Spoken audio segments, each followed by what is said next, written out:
Friends, இன்னைக்கு பாத்தீங்கன்னு சொன்னா கூனி சம்பல் 1 கிலோ, மாசி சம்பல் 1 கிலோ, நெத்தலி சம்பல் 1 கிலோ. இது வந்து யாழ்ப்பாணத்துக்கு தான் நான் இருக்க போறேன். ஒரு அண்ணா ஆர்டர் போட்டிருக்காரு. பிபிடி டிராவல்ஸ்ல கொடுத்துருந்தா அவர் காலையில எடுத்துருவாரு. இப்ப அவர் போத்தல்ல தான் கேட்டபடியே நான் போத்தல்ல எடுத்து வச்சிருக்கேன்.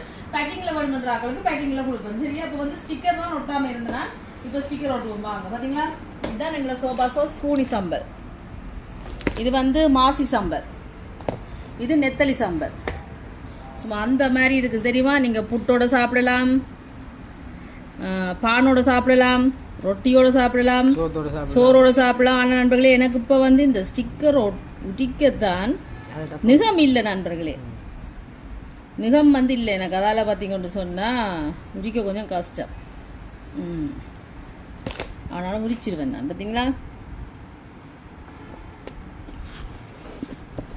பாருங்க, சோபா சோஸ் கூனி சம்பல் எப்படி இருக்கு? நல்லா இருக்கா? எல்லாம் அவர் கிருபை. நல்லா இருக்கு பாத்தீங்களா?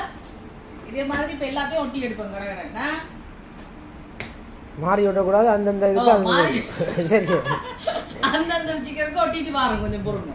இப்ப பாருங்க, எல்லாமே ஸ்டிக்கர் ஒட்டியாச்சு. வாங்க பாத்தீங்களா? இது வந்து சோபா சோஸ் மாசி சம்பல். இதுவும் சோபா சோஸ் மாசி சம்பல். இது வந்து 1/4 கிலோவா போட சொல்லியிருக்கார் போத்தல்ல. அதால வந்து 4 போத்தல்ல போட்டிருக்கேன். இது என்னது? இதுவும் மாசி சம்பல். அதுக்கு பிறகு இது வந்து நெத்தலி சம்பல். பார்த்தீங்களா? இது வந்து கூனி சம்பல், சோபா சோஸ் கூனி சம்பல். சரிதா? எல்லாமே ரெடி நண்பர்களே. இனி நாங்கள் கொண்டு போய் கொடுக்க வேண்டியதான். இதே மாதிரி உங்களுக்கு யார் யாருக்கெல்லாம் வேணுமோ மறக்காம சோபா சோஸுக்கு ஆர்டர் போடலாம். வாட்ஸ்அப் பண்ணுங்க, நம்பர் கொடுக்குறோம். வீடியோ பிடிச்சிருந்தா மறக்காம சேனலை சப்ஸ்கிரைப் பண்ணுங்க. இது வாங்கி சாப்பிட்டு பார்த்தீங்களா, அதுக்கு பிறகு விடவே மாட்டீங்க.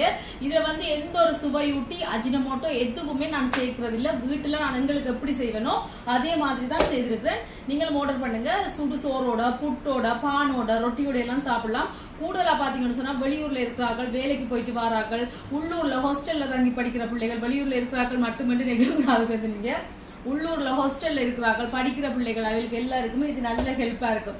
டக்குனு பானை வாங்கியாச்சு, கொஞ்சத்தை போட்டு சாப்பிட்டாச்சு, சோறை வடிச்சாச்சு, இதை போட்டு சாப்பிட்டா செம்ம டேஸ்டா இருக்கும். வாங்கி ட்ரை பண்ணி பாருங்க. வீடியோ பிடிச்சிருந்தா சப்ஸ்கிரைப் பண்ணுங்க. பை.